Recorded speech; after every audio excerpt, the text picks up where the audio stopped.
വർഷം മുൻപ് ആലപ്പുഴ ഹരിപ്പാട് നിന്ന് യുവാവിനെ കാണാതായ സംഭവത്തിൽ പോലീസ് തുടരന്വേഷണം ആരംഭിച്ചു.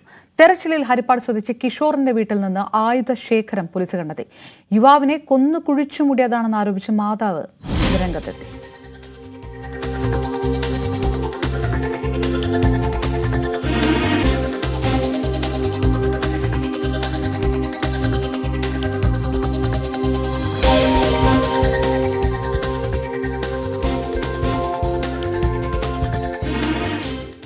കൊന്നു എന്നുള്ളത് എൻ്റെ സംശയമല്ല.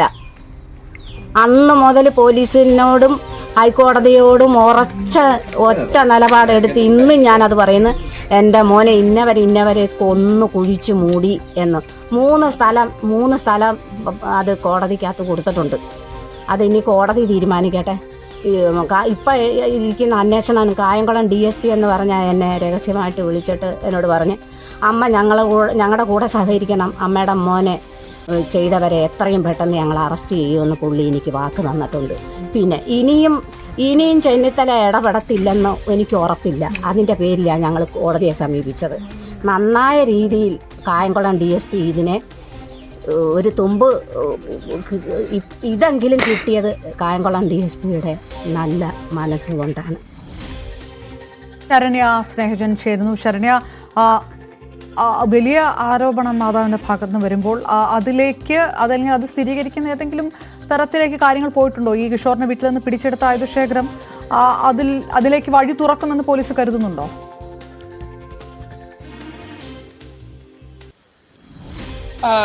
അപർണ, ഈ കേസ് നടക്കുന്നത് 2015-ലാണ്. 2015 ജനുവരിയിലാണ് ഈ രാകേഷിനെ കാണാതാവുകയും ചെയ്യുന്നത്. അതിനുശേഷം പിന്നീട് ഈ അമ്മ പരാതിയുമായി പലതവണ പോലീസിനെ സമീപിച്ചു. അതായത് കുമാരപുരം പോലീസ് ഇതൊരു തിരോധാന കേസായാണ് എടുക്കുന്നത്. ഈ കേസുമായി ബന്ധപ്പെട്ട് പിന്നീട് ചില നിർണായക തെളിവുകൾ ലഭിച്ചു. അതായത് ഈ രാകേഷിനെ കാണാതാകുന്ന ദിവസത്തിന് തൊട്ട് മുമ്പ്, ഈ 2015 നവംബർ 5 രാത്രിയാണ് ഇയാൾ മിസ്സിംഗ് ആവുന്നത്. അതിനുശേഷം പിറ്റേ ദിവസം ഇയാളുടെ ഈ കാണാതായ ഭാഗത്തു നിന്നും ഇയാളുടെ രക്തക്കറയും ഒപ്പം തന്നെ മുടിയും ലഭ്യമാകുന്നുണ്ടായിരുന്നു.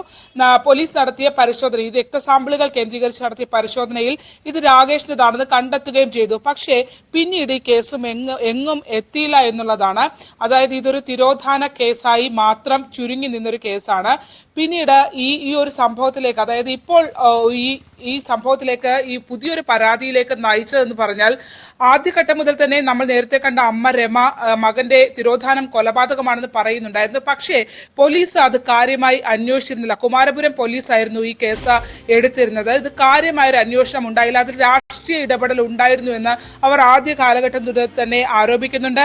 ഇപ്പോഴും നേരത്തെ നമ്മൾ കേട്ട ബൈറ്റിലും ഹരിപ്പാട് MLA രമേശ് ചെന്നിത്തല അടക്കമുള്ള ആളുകൾ ഇടപെട്ടു പ്രതികൾക്ക് വേണ്ടി എന്നുള്ള ആരോപണത്തിൽ അവർ ഉറച്ചു നിൽക്കുകയും ചെയ്യുന്നുണ്ട്. പക്ഷേ ഈ രക്തസാമ്പിളുകൾ അടക്കം ലഭിച്ച കേസിനകത്ത് പിന്നീട് ഒരു അന്വേഷണത്തിലേക്ക് പോലീസ് പോയില്ല. ഈ കഴിഞ്ഞ ദിവസം Haripad first class judicial magistrate കോടതി മുമ്പാകെ ഈ അമ്മ രമ ഒരു ഹർജി സമർപ്പിക്കുന്നു. തന്റെ മകന്റെ തിരോധാന കേസ് കൊലപാതകമാണ്, മാത്രമല്ല ഈ കേസുമായി ബന്ധപ്പെട്ടുള്ള അന്വേഷണം കോടതിയുടെ മേൽനോട്ടത്തിൽ നടക്കണമെന്നാവശ്യപ്പെട്ടാണ് ഇവർ പരാതി നൽകുകയും ചെയ്തത്.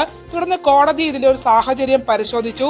7 അംഗ സംഘമാണ് തന്റെ മകനെ കൊലപ്പെടുത്തിയത് എന്നുള്ളതാണ് ഈ അമ്മ ഹർജിയിൽ വ്യക്തമാക്കുന്നത്. അതിലേക്ക് നയിച്ച ഈ കൊലപാതകത്തിൽ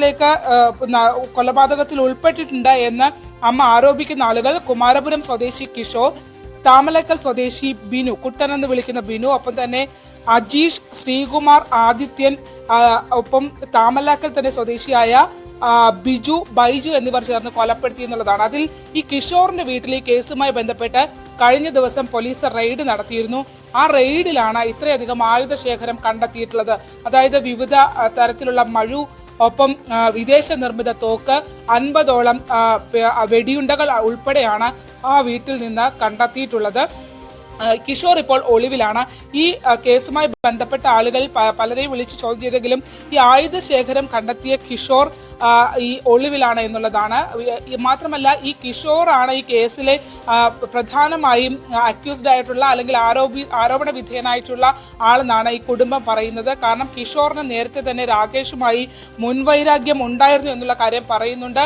കിഷോറും ഈ പ്രതിയെന്ന് ആരോപിക്കപ്പെടുന്ന ആളുകളും തമ്മിൽ രാകേഷുമായി നേരത്തെ തന്നെ സംഘർഷമുണ്ടായിരുന്നു എന്നുള്ളതും ചില ബന്ധങ്ങളെ ചോദ്യം ചെയ്തതും രാകേഷ് ചോദ്യം ചെയ്തതും ഇവർക്ക് വൈരാഗ്യമുണ്ടാകാൻ ഉള്ള സാധ്യതയുണ്ട് എന്നും വ്യക്തമാക്കുന്നുണ്ട്.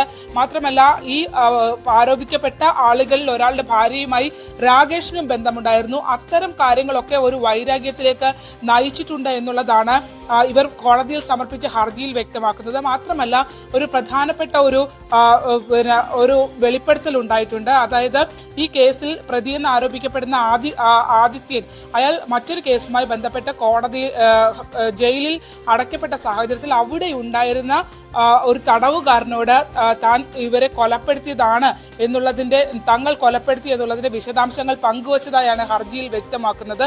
ഒപ്പം ഇവരുടെ കൂട്ടത്തിൽ തന്നെയുള്ള ബിജു എന്ന വ്യക്തിയും ഒരാളെ കൊന്നു കുഴിച്ചുമൂടിയിട്ട് പോലും ആരും അറിഞ്ഞിട്ടില്ല എന്നുള്ള രീതിയിൽ ഒരു മദ്യപാന സദസ്സിൽ പറഞ്ഞു എന്നതടക്കമുള്ള കാര്യങ്ങളും ഈ ഹർജിയിൽ വന്നിട്ടുണ്ട്. എന്തായാലും പോലീസിന് ഇപ്പോൾ നിലവിലത്തെ അന്വേഷണ സംഘത്തിന് ഇത് സംബന്ധിച്ച ചില സൂചനകൾ ലഭ്യമായിട്ടുണ്ട് എന്നുള്ളതാണ്. കായംകുളം ഡിവൈഎസ്പി തന്നെ കുടുംബത്തിന് ഈ തിരോധാനവുമായി ബന്ധപ്പെട്ട കാര്യത്തിൽ കൃത്യമായ ഒരു ഉത്തരം നൽകുമെന്നുള്ള ഉറപ്പ് നൽകിയിട്ടുണ്ട്. അങ്ങനെയാണ് ഇത്രയും വർഷങ്ങൾക്ക് ശേഷം വീണ്ടും ഈ കേസ് സജീവമാകുന്നത്.